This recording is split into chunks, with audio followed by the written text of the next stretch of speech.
চলে এবারও বাচ্চা ডাক দেন হুজুরে ডাক দেন হুজুরে ডাক দেন ওসব করেন না। আমি ডাক্তার কনে চলি সেখান শিক্ষক এই শব্দটির সঙ্গে জড়িয়ে আছে আস্থা, নৈতিকতা আর দায়িত্ববোধ।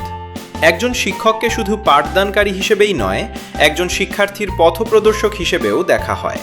কিন্তু সেই শিক্ষককে ঘিরেই যখন কোনো বিতর্কিত ঘটনার অভিযোগ সামনে আসে, তখন সেটি আর শুধু একটি পরিবারের বিষয় থাকে না, আলোচনার বিষয় হয়ে ওঠে পুরো সমাজ। ঠিক এমনই একটি ঘটনাকে ঘিরে চাঞ্চল্যের সৃষ্টি হয়েছে খুলনার পাইকগাছা উপজেলার গড়াইখালী ইউনিয়নের ফকিরাবাদ গ্রামে। বলে না আমি ভালো করে দেখ ওর মধ্যে কিছু না থাকে আমি দেই আটা দেবো সমস্যা কি কোথায় চিল্লি না আমি চিল্লুতি না তুমি ওইভাবে কি দেখো তোমার মাথায় দেখ দেখ ওটা আমি তো দেখো আমার দেখতে মন চাইছে ওটা আমি দেখছি দেখ ওর মধ্যে কি আমি বলছি। স্থানীয়দের দাবি, একটি মাদ্রাসার শিক্ষক দীর্ঘদিন ধরে এক শিক্ষার্থীকে পড়ানোর জন্য নিয়মিত ওই বাড়িতে যাতায়াত করতেন। শুরুতে বিষয়টি স্বাভাবিক মনে হলেও সময়ের সঙ্গে সঙ্গে তার আসা যাওয়া নিয়ে এলাকায় নানা আলোচনা শুরু হয়। বিশেষ করে বাড়ির কর্তা বাইরে থাকাকালে শিক্ষকের ঘন ঘন উপস্থিতি স্থানীয়দের মধ্যে সন্দেহের জন্ম দেয়।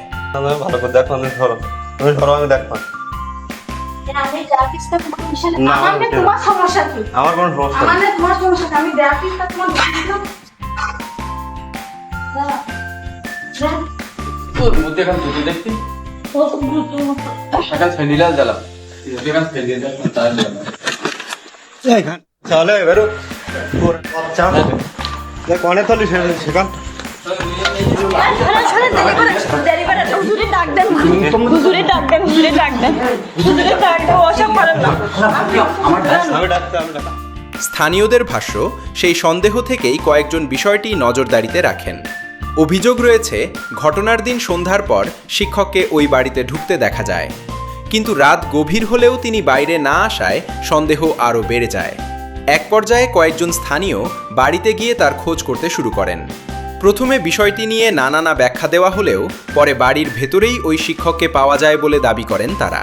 এই যে ছেলেটি দেখতে পাচ্ছেন, সে হচ্ছে একজন মাওলানা হাফেজ, বড় একজন মুফতি এবং আলেম থাকার পরেও সে কিভাবে পারলো, এই যে জ্ঞানীগুণী লোক হয়ে কিভাবে পারলো একটি সংসারে এসে অনৈতিক কাজ করতে এসে ধরা পড়ে গেল।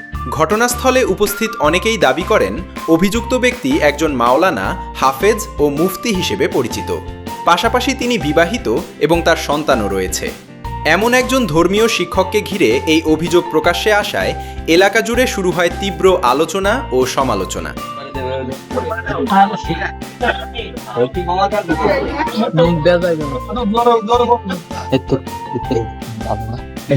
মেয়েটা একবারও ভাবলো না আমার একটা সন্তান আছে, এই সন্তানের ভবিষ্যৎ কি হবে না হবে সে ভাবলো না। আমার আজকে এদের কারণে অনেক সন্তান বাবা হারা, মা হারা, ফ্যামিলি হারা, এদের কারণে সন্তানেরা নষ্ট। ঘটনার পর স্থানীয়ভাবে উভয় পক্ষকে নিয়ে একটি বৈঠক অনুষ্ঠিত হয়েছে বলে জানা গেছে। সেখানে বিষয়টি নিয়ে আলোচনা করে সমাধানের চেষ্টা করা হয়। তবে সেই বৈঠকে কী সিদ্ধান্ত হয়েছে সে বিষয়ে নিশ্চিত কোনো তথ্য পাওয়া যায়নি। একই সঙ্গে অভিযুক্ত শিক্ষক কিংবা সংশ্লিষ্ট পরিবারের পক্ষ থেকেও আনুষ্ঠানিক কোনো বক্তব্য প্রকাশ করা হয়নি।